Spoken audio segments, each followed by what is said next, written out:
Hey students, Hey how's there. everybody doing? Hope you all are having a great evening. My bride and I were just talking while we were having dinner tonight about being in school and what it was like and the mindset that we tried to have and stuff like that. And we wanted to share some of that with you all and give you some of our thoughts. I know one thing that she and I both agreed on was that we never thought that we couldn't make it. Right, honey? Right. We always had that mindset that we were going to be court reporters. And she was talking about, at different speeds, and we see so many posts about, oh, I'm stuck at this speed and I'll never do it and stuff like that. And I'll let my bride chime in with some thoughts, and I'll have some thoughts regarding that also. Yeah, I never thought I was stuck. I mean, I was always working on the speed. I'm not saying I didn't get disappointed on tests that I typed up and that I thought I got, but ended up not passing. But what was funny is the tests that I thought for sure I would have bet $1 million I had passed, those are the ones that I failed. The ones that I thought I didn't write well when I was taking the test, it just didn't feel right. But I typed them up anyway because back then we had to have so many transcripts turned in per week, and I wouldn't type them at home, so I stayed and typed them at the school and turned them in as tests. And if they passed, then great, and if not, then they were counted as transcripts. And sure enough, there were 2 tests when I was in, I'm not sure, 120s I think I was, is when it started. I took 2 tests. One test I thought for sure I had passed. I had failed that one. The other one I thought I did not pass because it didn't feel right when I was writing it. And that was the one I passed, and I passed with 10 errors or less and advanced to the next speed level. And this is very hard. Speed building, Breck, it comes more natural for him, but for me, not for me. I have to work really hard at building speed. And I have to practice pretty much every day. When I was practicing for the 260 Q&A RMR leg this past May, I practiced 6 days a week pretty much, and I would not practice hours and hours and hours a day. I would practice 20, 30 minutes of focused, high-speed speed building in the morning, and then the same thing in the afternoon, and sometimes I would do it twice in the afternoon, sometimes twice in the morning. But between 20 and 40 minutes, and I focused. I didn't spend hours and hours and hours on the machine. But what really helped me get through and pass that last leg of the merit test was my attitude.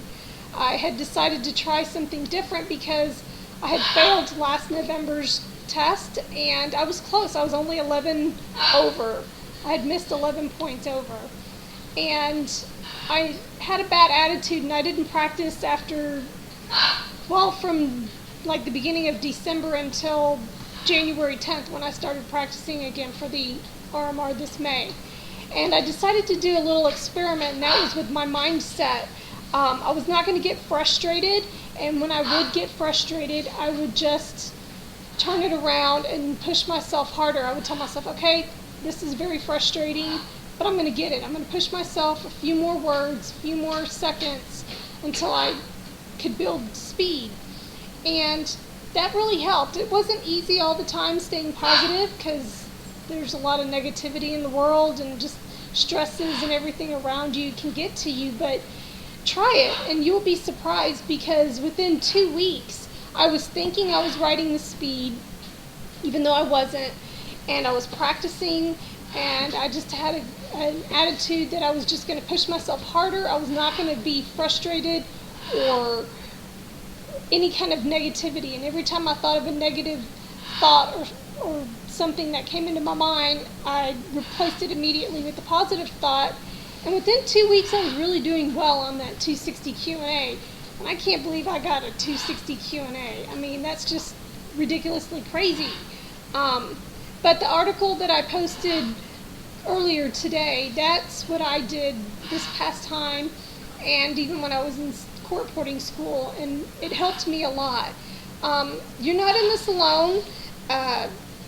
We've been there. We've been there. We've been where you are. We started at 0 words a minute too, just like everybody else. That's right. And now we both have our registered merit reporter certifications and certified real-time reporter certifications, and we just continue to strive to be better. We just don't let the negativity and the frustration get to us. It is hard. It is very frustrating. You know that, so that's just something you're going to have to deal with. And it's good practice to be able to take that stress, frustration, negativity, when you're trying to build speed, take that and turn it around. That's going to help you when you become a working court reporter, because then it'll be different. Then you'll be under deadlines of, oh, by the way, it's 5 o'clock, we've been here all day, you've got 300-page transcript. I need that in the morning first thing. And you're going, okay, well, thanks for, letting me know. So that can help you work through those frustrations now to help you prepare in the future. I think when you talk about tests, I think one thing that you start falling into when you're in school and you're practicing is you need to make your practice be as if it was a test. When you get into the court reporting field, you don't get to be all lazy during the day and then, when it's time to do the jury charge, that's your test. It's a test every stroke when you're in the field. And if you get yourself into that kind of a mindset, that even in school, you don't have the luxury of relaxing. And if you focus on that and focus on thinking your regular dictation is a test, then your test won't be so difficult. I think too many times we fall into the trap of, it doesn't matter, I'm just practicing right now. And that's when it really needs to matter the most. Because if it matters the most there, when you're practicing for 20 or 30 minutes, then that 5 minutes is just a piece of cake. But if you turn it around to where your 20 or 30 minutes of practice don't mean anything, that makes that test that much more difficult. And it's just really hard to turn that switch on if you don't turn the switch on other times. And so think about that when you're in school. Go to the school, go to your dictation classes as if you're going to a job, and that your career depends on it. Because if you get the certification, or you don't have a certification, but once you're, quote, qualified to work in the field, that's when it does matter. So it's like a basketball player, an athlete, a golfer, a boxer. They don't walk onto the playing field with no practice and no preparation. A boxer will train for 5,000 hours for a 15-minute fight. Okay? And that's all. But his focus is complete focus when he's training, just as it has to be when he's in the ring. That's pretty much true for any athlete, and I think it applies the same in court reporting when you're practicing and when you're getting ready for tests. If you let that test beat you before you even get in there, there's no use in even trying. Because Ann and I can both tell you that we get emails all the time from tests regaling about how they beat you down, and they love to talk about it. Okay? So what you need to do, as I've said many times before, get yourself some tude, that's what we call attitude, and go in there and be prepared. And a good way to practice for that is to treat your dictations just as if they were a test. If you sit there and you're riding along and you're worrying about what I'm posting on Facebook or what Ann's practice schedule is or what's happening on TV, and you're not focused, you're going to have a hard time getting focused when it really matters. So the sooner you can learn how to turn that focus on, the better off you can be. And I think that's crucial as a student, to learn how to turn it on.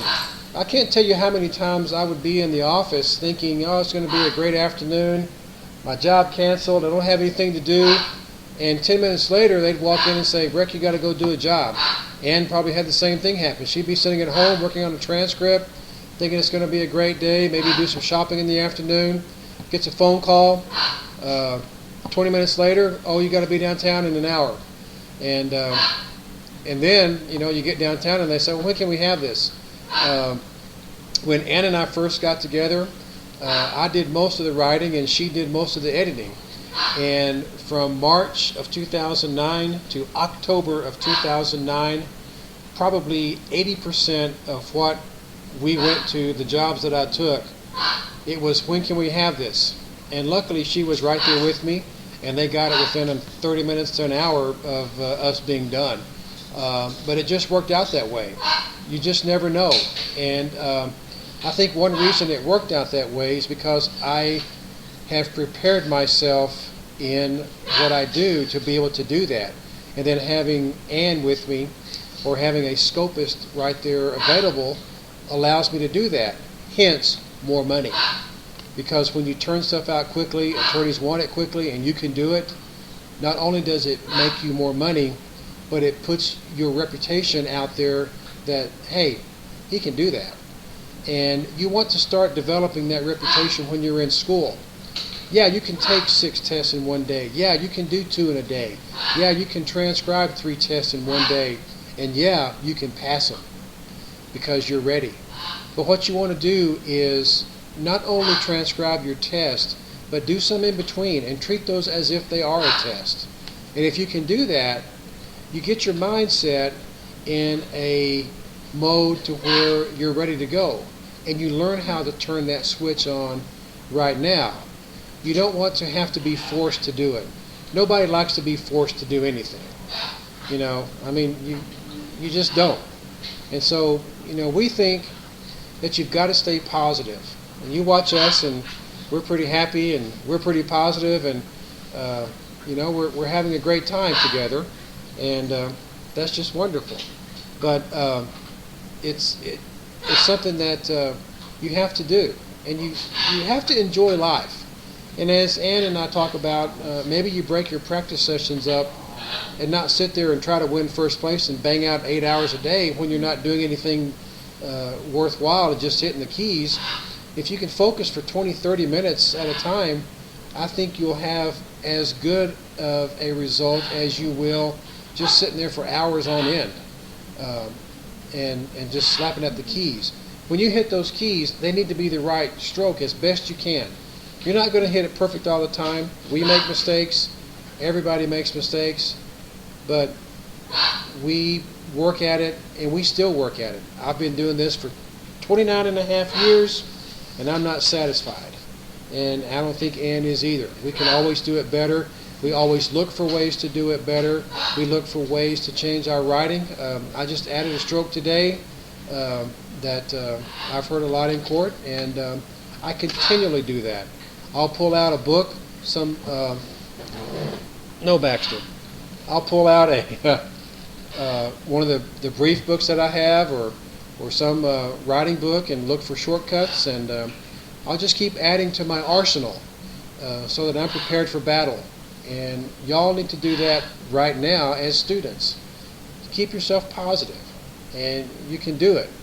But if you get there and you go in there negative and you find an excuse to fail, you'll fail every single time. It's like Henry Ford says, whether you think you can or you think you can't, you're right. So don't even think that you can, know that you can. I never thought of myself as not being a court reporter when I started this journey. And yes, it was hard. It was hard for both of us. I had to practice and I had to work at it. I think what separates me maybe from a few of you, I don't get nervous as much. And I know sometimes you go in there and it's like, oh my God, I've got a test. And you can't have that attitude. You've got to work on that and work on toning it down and being calm. It's like what many posts have said, was it keep calm and just write or something like that? That's what you've got to do. And you've got to keep calm. And it's got to be fun. Enjoy the journey. Yeah, it is a journey, and you've got to stop along the way, and like that commercial says, stop and smell the roses. I know. Cheesy. Loser. Double loser.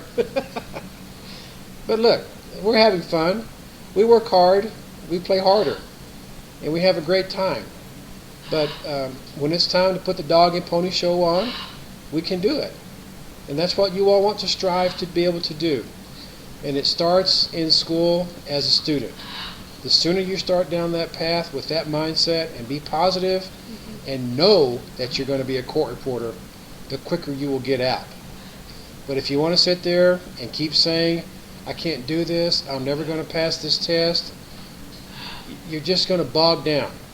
It's going to be like you're going to get in a mud pit and you're not going to have mud tires on and you're just going to bog down, and the deeper you get, the harder it is to get out.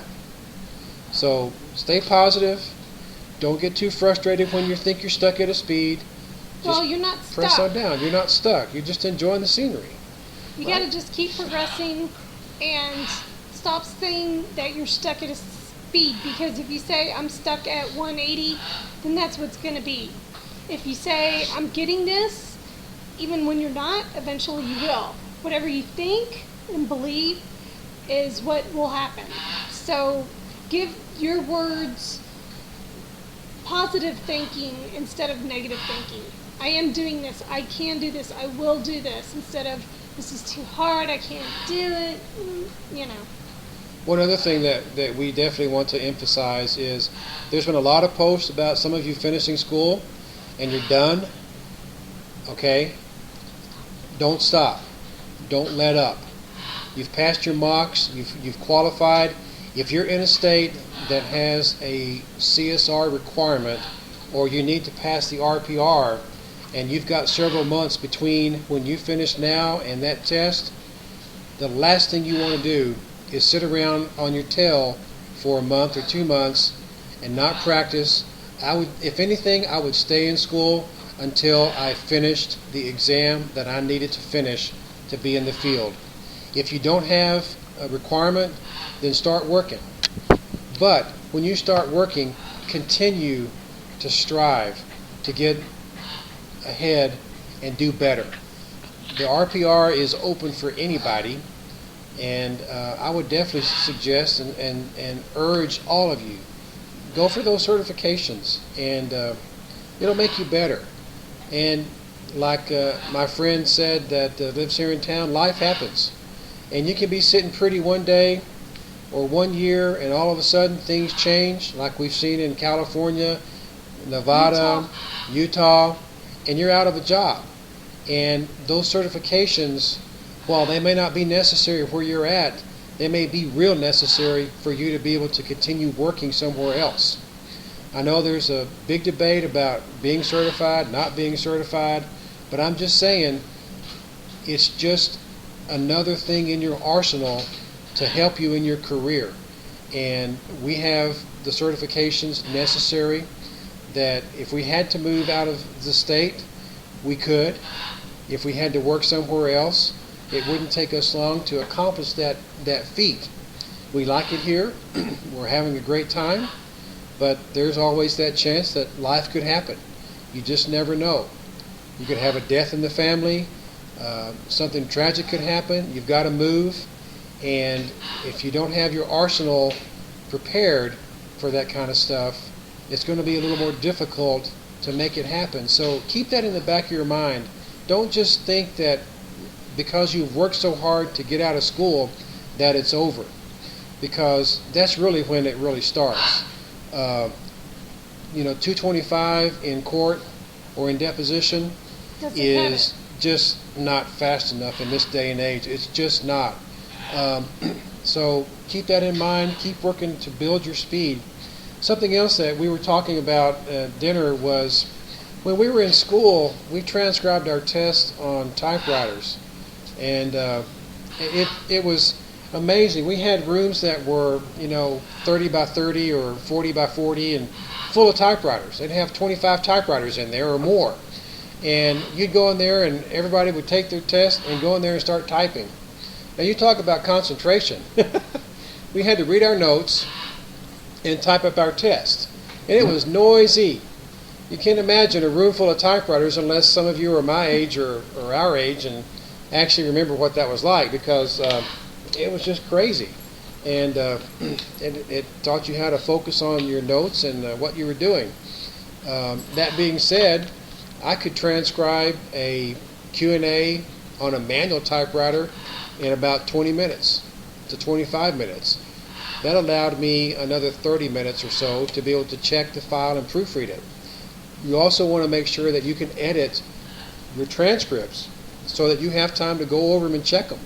If it takes you an hour to transcribe a Q&A or a jury charge or whatever, you have no time to check it if you're testing for an exam. So, That's why we say to stay in school once you're done with your program. Get your speed up. If you're waiting to take a certification test, get your speed up. Keep typing up mock tests, like whatever the test that you're taking, and get your error count down and get your speed on typing up that test faster. That way, you, like Breck is saying, you can have more time to proofread it. You have that time to check it and make sure it's correct and go over it.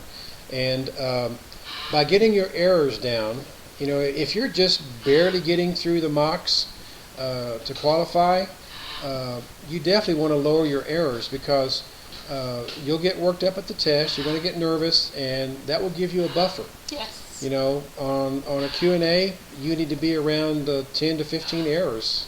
On a jury charge, you need to be about the same, around 15 errors, and on the literary, around 15 errors. If you can have all of your legs around 10 to 15 errors, you really shouldn't have a problem at the test. If you can drop them down even lower, then that just makes it that much better for you when you start testing for an exam, and that gives you the buffer that will help you pass the test, so that if you get nervous or you drop or panic, you can drop, get back on the speaker, and that's a good thing. But if you're going in there and you're just barely qualified, you might get lucky. You might have to wait till the next test, and that's another several months or 6 months. And so keep that in mind. Just because you're finished with school, if you're waiting for an exam, don't quit school.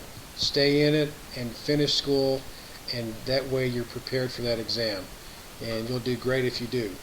And I've seen too many people finish school, quit school, they're qualified, and then they haven't passed the test yet.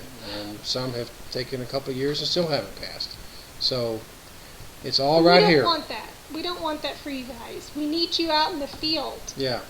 We need you out in the field, we need you prepared, and we need you to be good and be able to represent the profession and carry that torch that this old man will be passing down before too long. Any questions? Oh, wait, we're not on live. Y'all have a great evening, and we hope that this was encouraging and helpful. And if you got your machine out and tried to write to it, that's even better. So maybe we should do a quick little Q&A. Okay? What is your name? Ann Record, Where do you live? El Paso, Texas. How long have you lived here? 3 years. Where did 4 you years. live? Where did you live before that? Houston, How long did you live there? all my life. Now, wasn't that easy? Sucked. Maybe we should do it again. Not this time. Not tonight, honey. That was a teaser for what we might do in the future. So We'll we go don't- faster next time. Yeah, Or slower. or slower. We'll And get slower. headphones and make it sound better. So And y'all no have special appearances with Baxter either. yeah, it'll be more professional. With that, we're out. We've talked long enough. Y'all have a great evening and stay positive. You can do it. We did it. We did it. You can do it. You just got to want it. So, with that, we'll close. Bye. Bye.